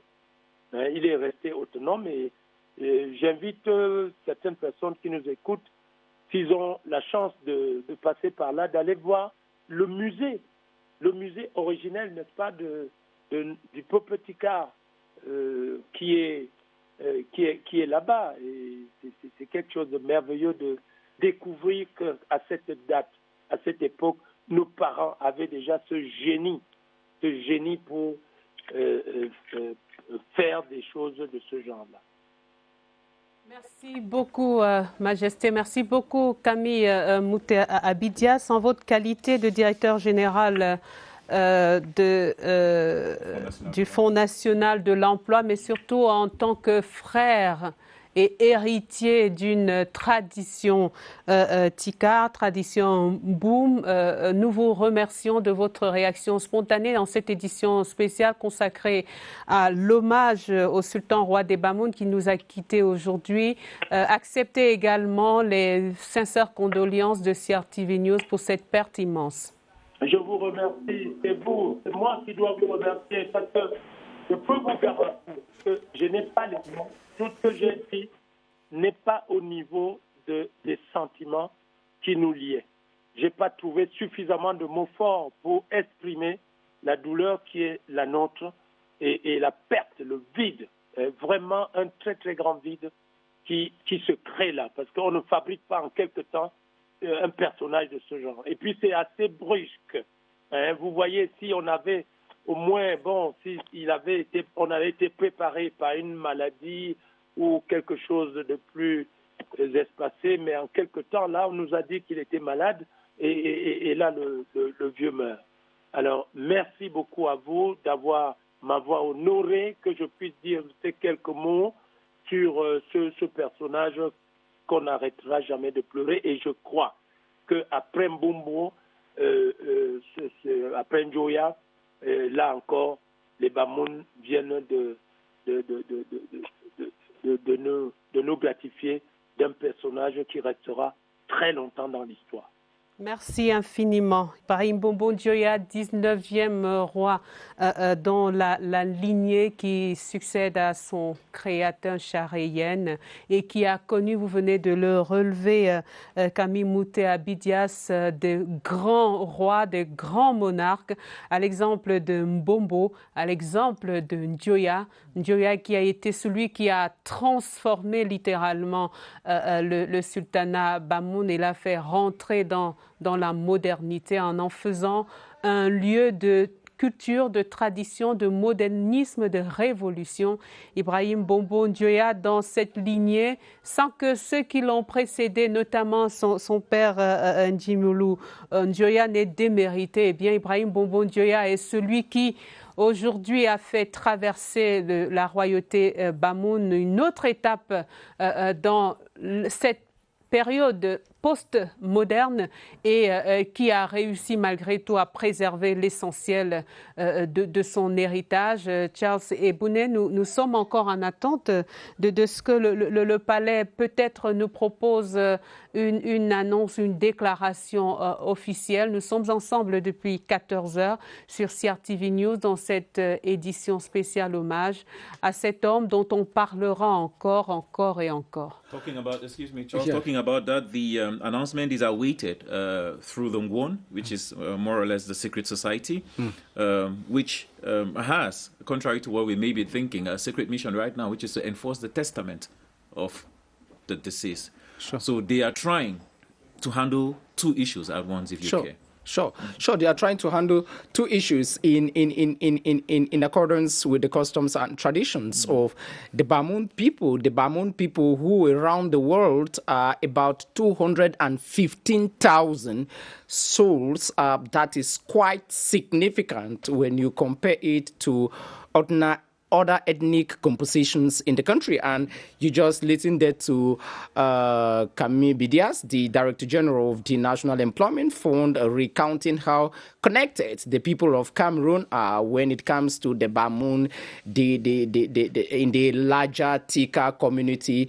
The separation he was actually talking about there, about the Mboum, then saw the Bamoun people actually happen in 1831 at the Battle of Rifum, which is, of course, the river he was referring, where in Charéyen crossed to the Bamoun area, where we know it today in the Noun Valley, current west region of Cameroon. The Ngongso moved to the northwest of what is today the northwest of Cameroon today, becoming the Nso people. The Boom people crossed the other side of the Sanaga River, where we have them in the center region of Cameroon and partially in the Adamawa region of the country too. And like I indicated, the Tika community is the largest group in the country, which covers at least 8 out of the 10 regions of the country. And so Sultan Ibrahim Bombo Joya, being one of the custodians of this heavily centralized traditional authority in the Cameroon, compared only to that of Garoua in the north region of the country, compared only to the Nsor Palace in the northwest of Cameroon, compared only to the Lamido of Rey Buba, or the Lamidat of Rey Buba in the far north region of the country, or the Lamidat of Ngaoundéré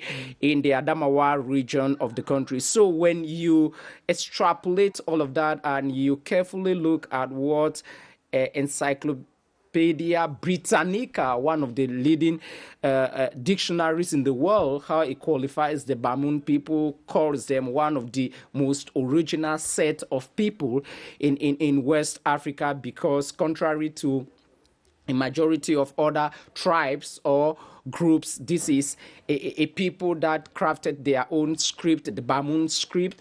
This is a people that established an alphabet which is used and is considered today as an element to be protected by the United Nations Educational, Scientific and Cultural Organization, UNESCO. This is a group of people inherited from his father, Njimulun Joya, in the 1990s at the crossroads of Cameroon political landscapes. We shouldn't forget that when Sultan Ibrahim Bombon Joya gets power, it is in 1992, and we are in 1992 where all the political crossroads of Cameroon were taking place. You had Achidi Achu coming in as new prime minister. You had the political upheavals which almost paralyzed the country. The ghost towns, the multi-party politics, so the democratization process in the country. So the culture and traditions of the Bamoun people were equally at the taste of the difficult moments of the country. And I can remember at that time, most people were wondering, will he abandon the ship of government to become a sultan? And everyone was, this would be a hard decision to make. And absolutely, because tradition had envisioned that he was going to be the next king, the next sultan, he decided to go back to the palace to assume function. And I think that was a wise decision at the time, because he had served in the government. He had known the dangers which were awaiting the evaporation, the disappearance of the originality of the people. And from time to time, he could tell them that, look, I have been a member of government on several occasions, served President Amadou Ahidjo, served President Biya in and out of the country. I think that if we keep our originality in terms of language, in terms of dressing, in terms of eating, in terms of housing architecture, it will be beneficial for us, because, as you know, most customs and traditions in the country are quite disappearing. And he succeeded, even when some people said that the palace is already old, is broken, some portions are not all that original. He said, look, even when you go to the Colosseum in Italy, you will see some broken parts. And I think that, it is the marks of history on it, and I believe that we should even allow it be this way, but we should just do some retouches so that we can keep the edifice intact, but yes, we shouldn't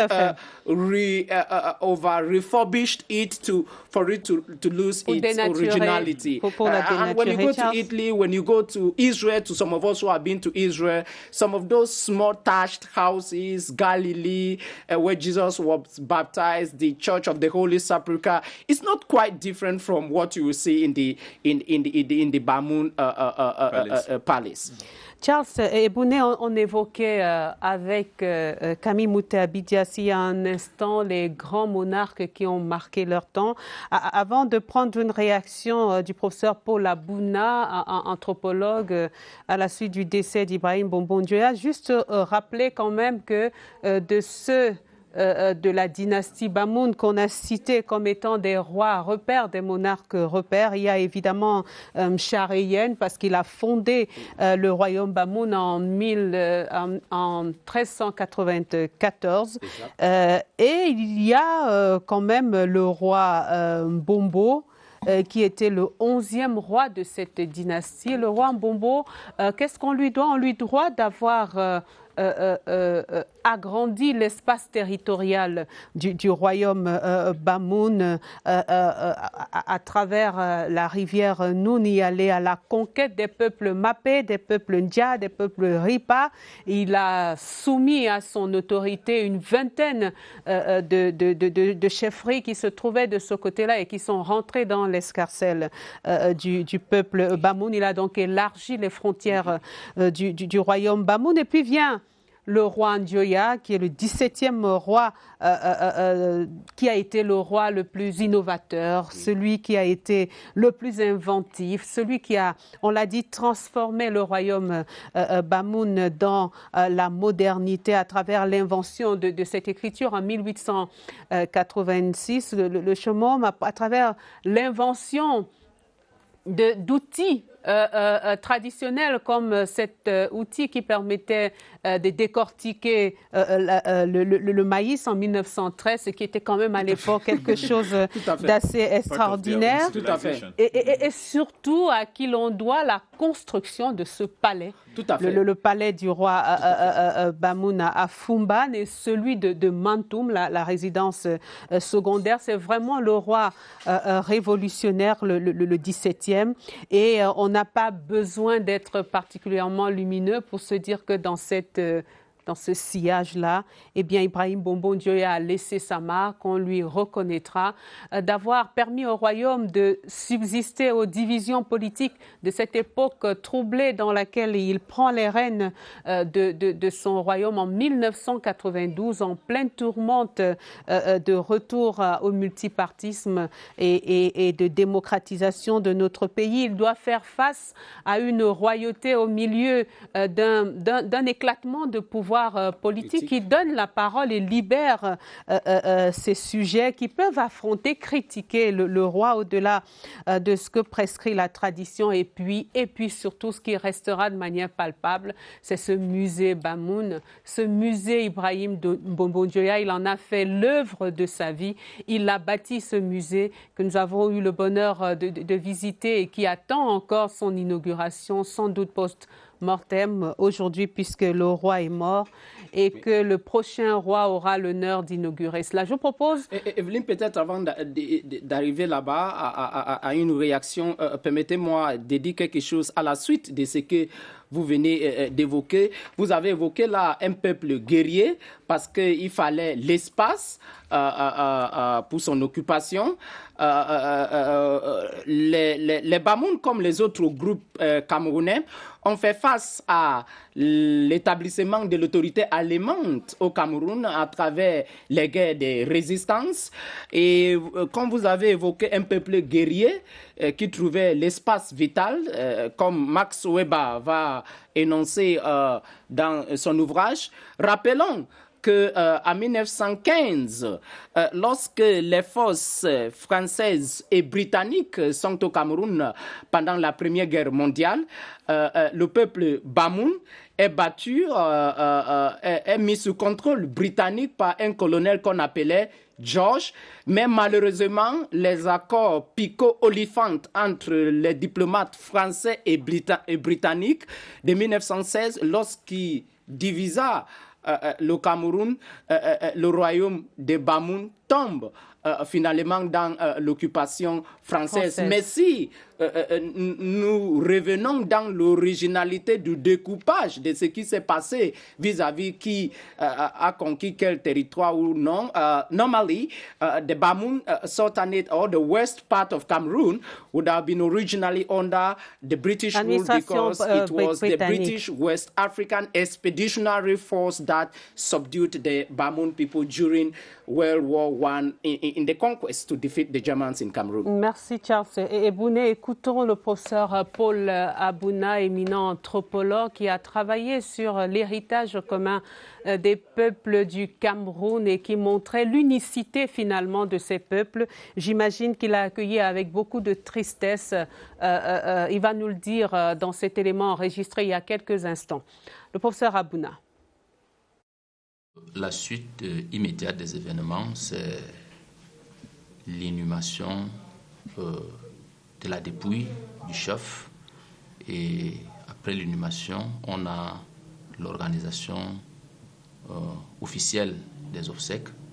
Probablement, cette organisation des obsèques-là se passe sans le corps, parce que c'est juste une parade.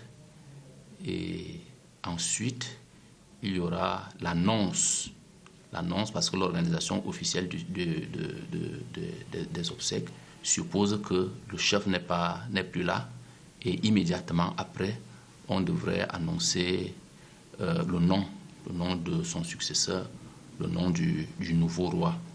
Et une fois que ce roi-là est connu, on va passer à la phase d'initiation à la fonction du chef. Et dès lors que cette phase-là sera achevée, on va donc l'introniser de façon officielle. Et pour ce qui est du cas spécifique de la chefferie Tikar Bamoun de Fumban, l'intronisation du chef dépend aussi bien des données endogènes que des données exogènes, parce qu'elle intègre la participation des autres chefferies Tikar, mais à savoir la chefferie Tikar de... Well, for those explanations, giving us an idea of what to expect moving forward, yes, because it is a tradition that has been has gone through such would say situations more than once, and they have a very meticulous way of proceeding. That is why we are still to get an official communique from the palace, and that is why they are not pressured by any of our considerations. They have a tradition to respect. They have certain notables who have to get into play. They have a series of actions, that have to fall into place now, and that is what they are doing, and we are totally obliged to respect that. We are totally obliged to respect that, Fonka. To those who are not Cameroonians, at least that everybody has an idea of what the Jewish traditions and customs respect, because this is what we have read so much in the Bible. If you have a fair sense of the Jewish tradition, you probably have a fairer idea of what is going in the Bamoun Sultanate now. Let me just take one element of the Jewish religious establishment. There is what they call the Sanhedrin, that is the religious council that has to meet. That religious council, which at the same time serves as the political party of the Jewish Pew establishment, must make sure that the Torah is respected. Now, in this case, it will be the customs and traditions of the Bamoun people. They must make sure that the history of the people is respected. In this case, what has been written in the Bamoun Traditional Council, or if you like to call them in a constitutional order, the standing orders of the Bamoun customs and traditions. So this is exactly what is going on in the Bamoun Sultanate Kingdom or Palace now. You have the Njis, the notables, who are looking article after article to make sure that the originality of their customs and traditions are respected, despite our own journalism considerations. Charles Ebouné, on a un autre invité au bout du fil, le docteur Ngwa Divine, Charles Ebouné, peut-être avec lui justement parler de ce qui va se passer, comment va se passer la désignation du futur roi, comment le Ngwon va procéder. J'indique simplement à nos téléspectateurs qu'à 16h, nous prendrons le journal international sur CRTV News et que cet hommage à Ibrahim Bombon-Njoya est en cours depuis 14h. Well, Mr. Divine Ngwa, you are a historian and a title holder in the Bamum dynasty. Tell us, first of all, how did you receive this tragic news today? Thank you very much. Like any other Cameroonian, I am very depressed. The loss of a great king of the grass fields, by extension, the west region of Cameroon. We are mourning. And so I cannot be indifferent with the pathetic situation that is taking place in the kingdom and the Sultanate now. Well, for you, who was Sultan Ibrahim Bombon-Njoya? A wonderful, renowned king of the Bamoun. Not only a man who was rich in politics, but rooted in his culture and tradition, as he showcased the way things should move in terms of political and traditional and cultural leadership of a people called the Bamoun people. And so we mourn him like a father. We mourn him like a leader. We mourn him like a king.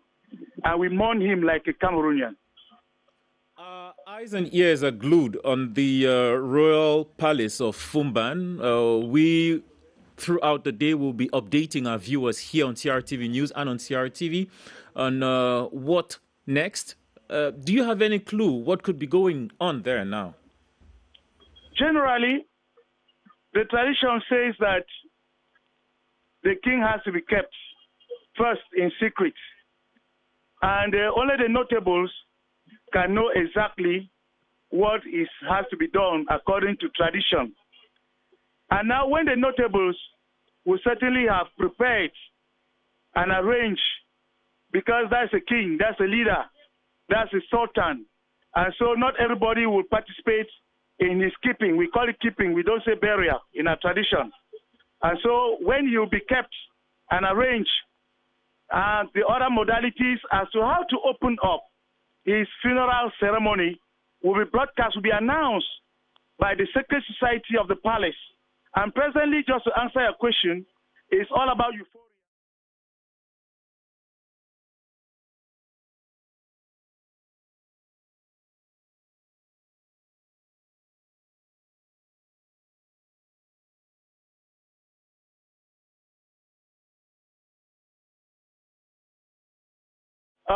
Clouds in the Sultanate now as we speak. Do you feel the fact that the Sultan died out of Cameroon, does it make their task a little bit more complex, or it's a situation they can manage? Nothing so complex can concern death. But what we are saying is that tradition should have expected that he should be at home. But now that it has happened, we are thinking that tradition and modernism is going to be put in place so that while we also observe, because that is a popular man, that is an African to begin with, he is a political figure. So politics will be coming in just as the tradition will also be coming in. And in present dispensation, I can assure you that modernism and tradition will blend so that things will move on smoothly, because in times like this, where mitigating circumstances like the COVID and many other hazards are plaguing us, we think that we are going to manage it properly so that politics and tradition should blend and things will move on smoothly. It is our hope, and we know that it is going to happen like that. Because in as much as he is a traditionalist, he is also a figure, he's an elite, he's a politician, and all these aspects have rubrics that have to be followed for a right thing to be done. Well, thank you very much, Professor, for your insight. We definitely will be updating our viewers on CRTV and on CRTV News as we know more. We want to say, and I'm sure you must have noticed, that the entire country, from north to south, from east to west, are united in this pain and are all extending condolence and support messages not only to the immediate family, but to the entire Bamum community and Cameroon at large. Thank you for taking off time, your busy schedule, to speak with us. You're welcome.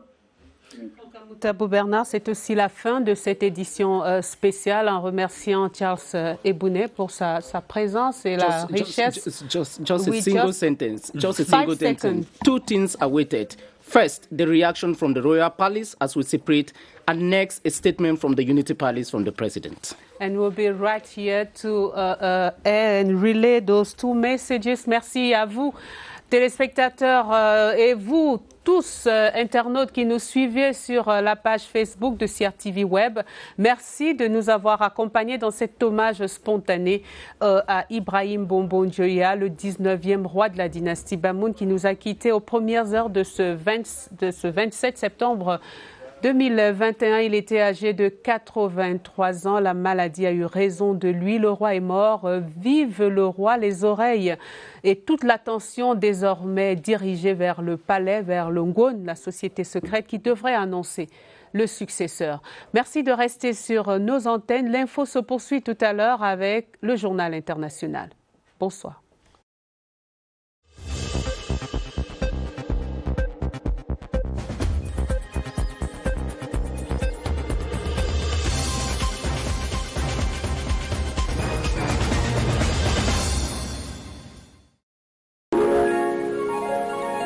CRTV News, ici, toute l'info.